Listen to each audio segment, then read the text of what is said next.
এখন আমরা সাজুগুজু করে যাচ্ছি মেলাতে। তো বৈশাখী মেলা এসছে অনেক দিন হলো, তো আমাদের যাওয়া হয়নি, যেহেতু কলকাতাতে গেছিলাম, তারপরে এদিক ওদিক করতে করতে আর আমাদের যাওয়া হয়নি। তো আজকের দিনটাই আমরা বেছে নিয়েছি। আর এই যে বাবি সোনা রেডি হয়ে গেছে, এদিকে আয়। বাবি সোনা রেডি হয়ে গেছে, ঘরের লাইট ফাইট অফ করে দিয়েছি বলে একটু অন্ধকার আসছে।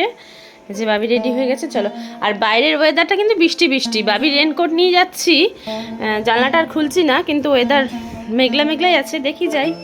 এসিটা অফ করে দাও, চলো। বাবি রেনকোটটা নিয়ে যাচ্ছি, চলো।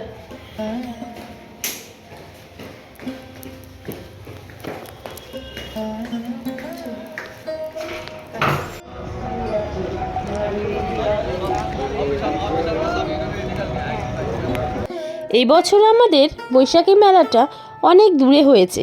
প্রতিবার আমাদের মোটামুটি বাড়ির সামনেই থাকে, একদম সামনে না, তো অনেক দূর যেতে হয় না। তো এবার মেলাটা এত দূরে হয়ে গেছে, মানে অনেকটা দূর। তো আমরা তো বেরিয়েছিলাম 6টার দিকে, তো মেলা ঘুরতে ঘুরতে মেলার থেকে আস্তে আস্তে আমাদের 10টা বেজে গেছিলো। তো মেলাটা এবার অন্য রকম হয়েছে। আমাদের যখন সামনাসামনি যেই মেলাটা হতো, সেই মেলাটা কিন্তু এর থেকেও অনেক বড় হতো। তো যাই হোক, না দেখলেও হয় না, বছরে তো একবারই আসে বৈশাখী মেলাটা। তো সেই জন্য বাবিও ভীষণ বায়না করছিল, তো সেই জন্য এখানে চলে এসেছি। আর এই যে দাঁড়িয়ে আছি, আমাদের কার্ড ছিল, আমাদের কাছে কার্ড ছিল, কার্ড দিয়ে আমরা ঢুকেছি। আর যতগুলো রাইডস আছে সবগুলোতে কার্ড দিয়ে হয়ে যাবে। তো বাবি তো সব কিছু চড়তে ভয় পায়, সেই জন্য ড্রাগন ট্রেনটাতে আমরা শুনে চড়েছিলাম। যাও যাও, বাবার হাত ধরো।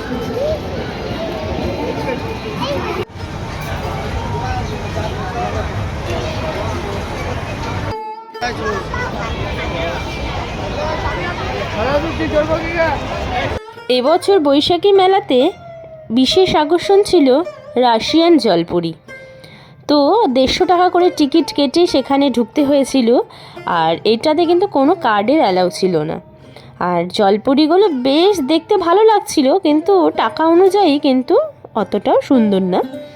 তো ভেতরটা খুব সুন্দর মাছ দিয়ে সাজিয়েছিল। আর এই বড়দের অতটা ভালো না লাগলেও বাচ্চাগুলো কিন্তু ভীষণ এনজয় করেছিল। কিন্তু মাছগুলো ভীষণ সুন্দর হয়েছিল, সুন্দরভাবে সাজিয়েছিল, নানা রকমের মাছ ছিল। তো মাছগুলো দেখতেই মানে বেশি ভালো লাগছিল এই জলপরি থেকে। যাই হোক, তাও ফার্স্ট টাইম দেখলাম। তো তারপরে তো ফটো শটো তোলা হলো, বাবিও অনেক ধরনের ওরা পোজ দিচ্ছিল, সেইভাবেই ফটো তুলেছে। তারপরে মেলাতে খাওয়া দাওয়া করে, খাওয়া দাওয়া মানে মেলাতে যে টুকটাক খাওয়া হয় সেগুলো খেয়ে তারপরে গেছিলাম বনির সেই বন্ধুর বাড়িতে। তো সেখানে আমরা কিছুক্ষণ আড্ডা দিয়ে প্রায় রাত 12টা, 12:30টার দিকে কিন্তু আমরা বাড়িতে এসেছিলাম। তো তখন আর ভিডিওটা করিনি, আর রাতের ডিনারটা আমরা ওখান থেকেই করে এসেছিলাম। তো চলো তাহলে আজকের মতো ভিডিওটা কিন্তু আমি এখানেই শেষ করছি। যদি আমার ভিডিওটা তোমাদের ভালো লাগে, অবশ্যই লাইক কমেন্ট শেয়ার করতে কিন্তু একদম ভুলো না।